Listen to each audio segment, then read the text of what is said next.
মামুনুর রশিদ আমার দাদুর চিকিৎসা করেছিল। মামুনুর রশিদ একটা ফালতু ডাক্তার।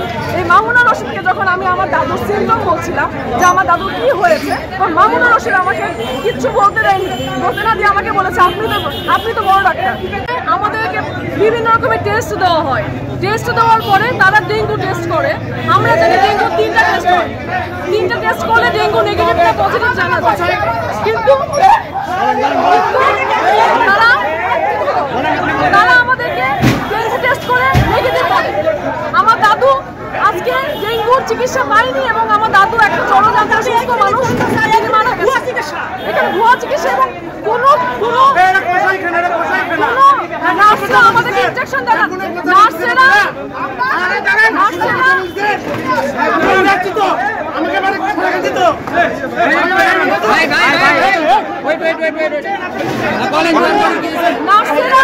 আমি যদি নার্সকে রাখছি আমার দাদুকে ইনজেকশন দেওয়ার জন্য, নার্স বলছে ডাক্তারের বাড়িতে মিষ্টি নিয়ে গেছে, ডাক্তারের বাড়িতে মিষ্টি নিয়ে গেছে, কিন্তু নার্স আমার দাদুকে ইনজেকশন দেয়নি। আমি বলেছি আমার দাদুকে ইনজেকশন দিলেন না কেন, বলছে যে ডাক্তারের বাড়িতে মিষ্টি দিতে হবে। তো আমি আসলে জানতে চাই যে এই যে কসাইখানা, এর বিচার হোক, এর বিচার বগুড়াবাসী করুক এবং দেশের প্রত্যেকটা মানুষ দেখুক যে ডক্টরস ক্লিনিক মানুষের টাকা নেয়, টাকা নিয়ে মানুষকে চিকিৎসা দেয় না। যারা আমরা সচ্ছল পরিবারের তারা আমরা ভাবি যে টাকা দিয়ে ভালো চিকিৎসা করাবো, কিন্তু এরা চিকিৎসা তো দেয় না, উল্টো রোগীকে মেরে ফেলে। এই তো 5 তারিখে, এবং 5 তারিখে মারা গেছেন উনি। আর আমরা 7 থেকে 8 দিন, তার 7 থেকে 8 দিন আগে তাকে ভর্তি করেছিলাম এখানে হাসপাতালে।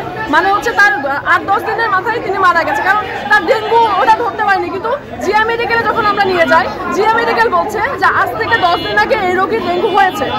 তাহলে ডেঙ্গু আক্রান্ত সে 10 দিন ধরে, আর এরা আমাদের ভুল চিকিৎসা, ভুল রিপোর্ট দিয়ে ভুল চিকিৎসা করেছে। একটা ডেঙ্গু রোগীকে আমার দাদুকে দিনের পর দিন তারা ইনজেকশন দিয়েছে, অ্যান্টিবায়োটিক ইনজেকশন, বিভিন্ন রকমের আজে বাজে ওষুধের ইনজেকশন, যাতে করে আমার দাদু 10 দিন পরে মারা গেছে, আমরা তাকে বাঁচাতে পারিনি।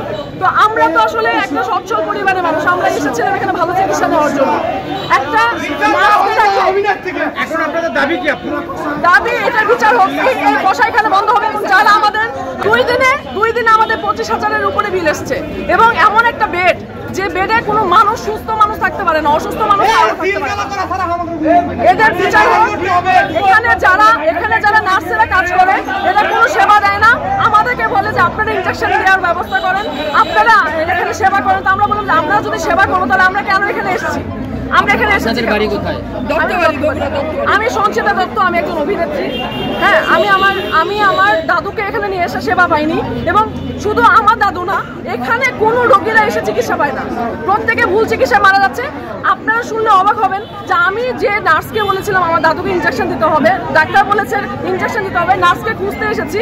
নার্স যাচ্ছে হাতে মিষ্টি প্যাকেট নিয়ে ডাক্তারের বাড়িতে, আমাকে বলছে যে আমি আগে ডাক্তারের বাড়িতে মিষ্টিটা পৌঁছে দিব, তারপরে আপনার দাদুকে ইনজেকশন দেবো। তার বললাম আপনার কাজটা কি, ডাক্তারের বাড়িতে মিষ্টি পৌঁছে দেওয়া নাকি আমার দাদুকে ইনজেকশন দেওয়া?